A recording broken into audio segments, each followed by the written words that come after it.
नमस्कार साथियों, स्वागत है आपका एक बार फिर से नए वीडियो के साथ। दोस्तों, हमारी जो टेस्ट सीरीज चल रही है उसमें हमने जो है 9 टेस्ट कंप्लीट कर लिए हैं और आज जो हमारा ये है टेस्ट नंबर 10 है।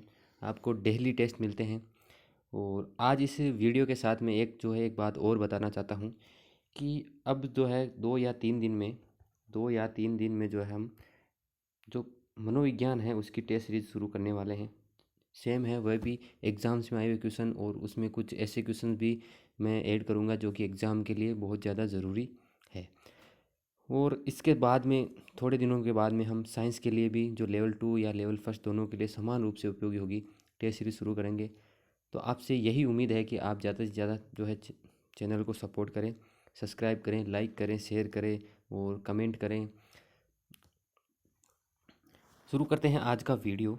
आज का हमारा पहला जो प्रश्न होगा वो होगा, इससे पहले जो 50 प्रश्न थे वो हमने टेस्ट में कर लिए हैं और इससे आगे आज 51वां प्रश्न है। दोस्तों, 25 प्रश्न की ये टेस्ट सीरीज है और आशा करूँगा कि आप जो है इस वीडियो को अंत तक देखेंगे और अंत में आपको जो है कमेंट बॉक्स में यह ज़रूर बताना है कि आपके इसमें से कितने क्वेश्चन राइट होते हैं। और किसी भी प्रकार के क्वेश्चन में अगर आपको जो है दिक्कत हो या फिर जो कुछ आंसर्स गलत हो जाते हैं तो कमेंट बॉक्स में लिखें, आपको उसका उत्तर मिल जाएगा। दोस्तों, मानवीय भूल है, हो भी सकती है। कुछ बच्चों के कमेंट्स आते हैं कि सर आपके जो है प्रश्न गलत है, तो मैं उनसे यही कहना चाहता हूँ कि मानवीय भूल है, हो जाती है, उसमें आपको इतना पढ़ने की ज़रूरत नहीं है। आप तो बस वीडियो को देखो और कोई क्वेश्चन अगर है दिक्कत तो मैं आपको क्लियर कर दूँगा। और उन सभी को धन्यवाद कहना चाहता हूँ जिन्होंने मुझे चैनल को सपोर्ट किया है और आगे भी करते रहेंगे। तो शुरू करते हैं आज का टेस्ट हमारा। आज का हमारा पहला प्रश्न होगा, निम्नलिखित में से कौन सा किला सूखड़ी नदी के दाहिने किनारे पर बना हुआ है। दोस्तों, कौन सा किला ऐसा है जो सूखड़ी नदी के दाहिने किनारे पर बना हुआ है। ऑप्शन है सिवाना का किला, जालोर का किला, जैसलमेर का किला या गागरोन का किला। तो इस प्रश्न का राइट आंसर होगा ऑप्शन नंबर बी, जालोर का किला जो है सूखड़ी नदी के किनारे बना है, सूखड़ी नदी के दाहिने किनारे पर बना हुआ है। अगला हमारा प्रश्न है, निम्न में से किस स्थल से उत्खनन में अग्नि वेदिकाएँ मिली है। अग्नि वेदिकाएँ कहाँ से मिली है। ऑप्शन है आहड़ से, बागोर से, कालीबंगा से या गणेश्वर से बेसा। तो इस प्रश्न का राइट आंसर होगा ऑप्शन नंबर सी, कालीबंगा से जो है अग्नि वेदिकाएँ मिली थी। अगला हमारा प्रश्न है, निम्न में से कौन सा संगठन जो है केसरी सिंह बारट ने स्थापित की थी। जो कौन सा संगठन है उसकी स्थापना केसरी सिंह बारट ने की थी। नगर सभा की, वीर भारत सभा, ग्राम सभा या बाल सभा। तो दोस्तों, इस प्रश्न का राइट आंसर होगा ऑप्शन नंबर बी, जो है वीर भारत सभा की स्थापना जो है केसरी सिंह बारट ने की थी। अगला हमारा प्रश्न है, निम्नलिखित में से कौन कोटा में 1857 के विद्रोह का नेता था। जो 1857 के विद्रोह हुआ था उसमें उसका नेता कोटा में कौन था। ऑप्शन है नवी शेर खां, कुशल सिंह, नंदलाल या मेहराब खां। तो दोस्तों, कोटा में जो विद्रोह हुआ था 1857 का, उसका जो नेता था वो था मेहराब खां। तो इस प्रश्न का राइट आंसर होगा ऑप्शन नंबर डी, मेहराब खां। अगला हमारा प्रश्न है, मारवाड़ सेवा संघ की स्थापना 1920 में की थी, किसने की थी दोस्तों। ऑप्शन है जयनारायण व्यास, मोतीलाल तेजावत, माणिक्यलाल वर्मा या केसरी सिंह बारट। तो मारवाड़ संघ की सेवा संघ की स्थापना जो है जयनारायण व्यास ने 1920 में की थी। अगला हमारा प्रश्न है, कांग्रेस के नमक सत्याग्रह 1930 के दौरान इनमें से किसे 6 महीने का कारावास भुगतना पड़ा। दोस्तों, नमक सत्याग्रह जो 1930 के दौरान जो है कौन है जिसको 6 महीने का कारावास हुआ था। ऑप्शन है नारायणी देवी, अंजना देवी चौधरी, जानकी देवी बजाज या रतन शास्त्री। तो इस प्रश्न का राइट आंसर होगा ऑप्शन नंबर सी, जानकी देवी बजाज जो है उन्हें 6 महीने का कारावास भुगतना पड़ा था। अगला हमारा प्रश्न है,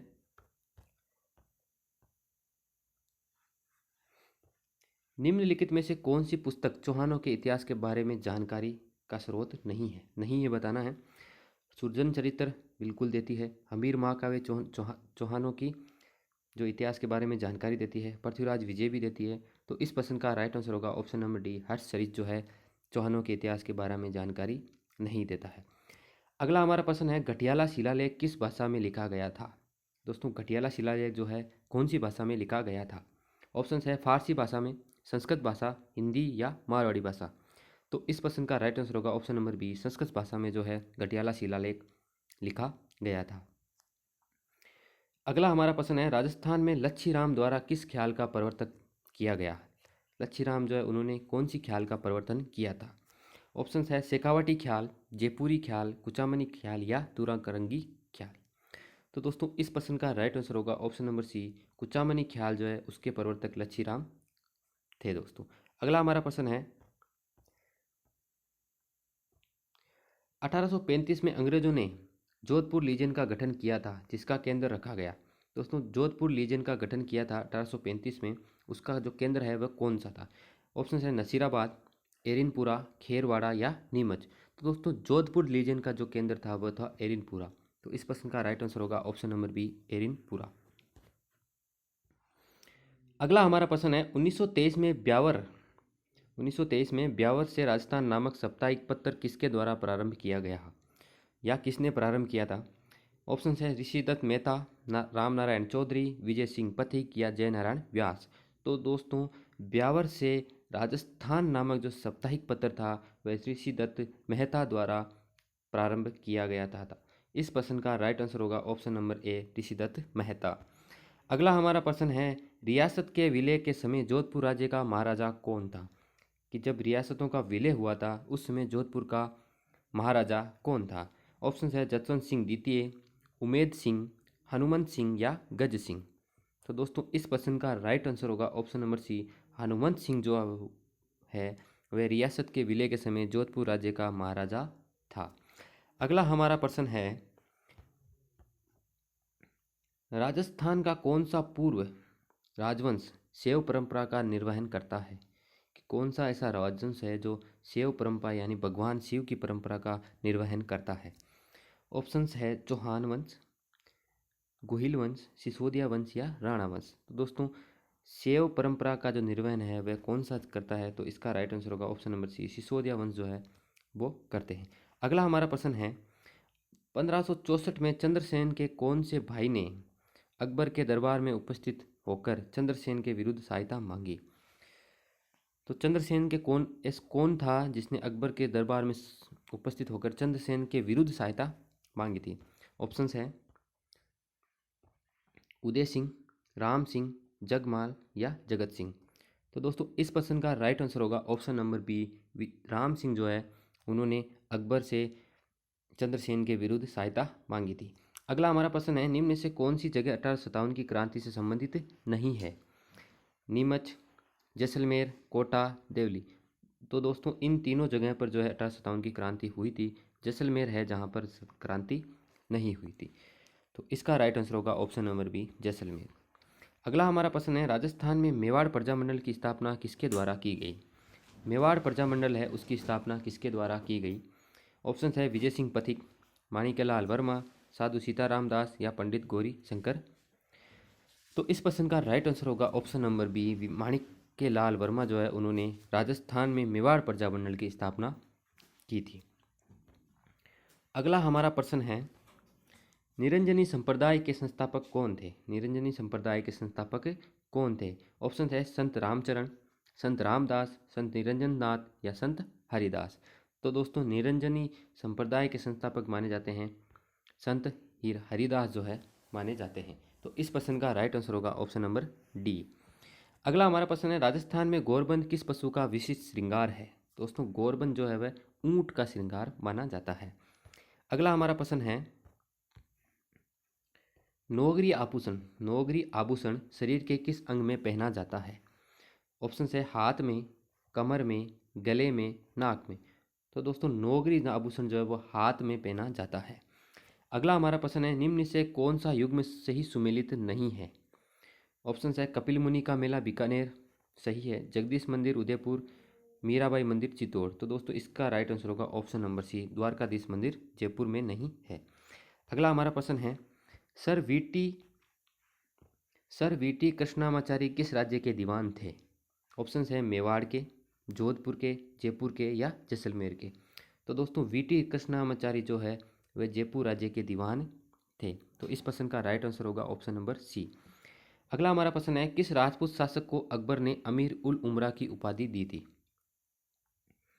तो ऐसा कौन सा राजपूत शासक है जिसको अकबर ने अमीर उल उमरा की उपाधि दी थी? ऑप्शन है राम सिंह को, भगवंत दास को, जसवंत सिंह को या मान सिंह को। तो इस प्रश्न का राइट आंसर होगा ऑप्शन नंबर बी, भगवंत दास को। अगला हमारा प्रश्न है, हमीर रासो के अनुसार रणथंभौर के किले का प्रारंभिक नाम क्या था? ऑप्शन है रणकपुर, रणथंभौर, रणपुर या रणस्तंभपुर।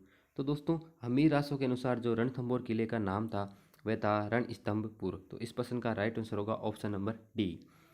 अगला हमारा प्रश्न है, निम्न से किस सभ्यता में मकान एवं बस्तियों के निर्माण में ईंटों का प्रयोग नहीं होता था? ऐसी कौन सी सभ्यता है जिसमें मकान व बस्तियों के निर्माण में ईंटों का प्रयोग नहीं होता था? चार ऑप्शंस हैं, आहड़, कालीबंगा, गणेश्वर या बेराट। तो इस प्रश्न का राइट आंसर होगा ऑप्शन नंबर सी, गणेश्वर सभ्यता है उसमें ईंटों का प्रयोग नहीं होता था। आज का अंतिम प्रश्न है जिसका उत्तर आपको कमेंट बॉक्स में देना है। एक तरफ जो है राज्य दिए हुए हैं और दूसरी तरफ जो है उनसे संबंधित जो शासक है वह दिए हुए हैं। तो इस प्रश्न का जो आंसर है आप कमेंट बॉक्स में लिखें और इनके बारे में जितनी जानकारी आपको पता है वो भी साथ में कमेंट बॉक्स में लिखें।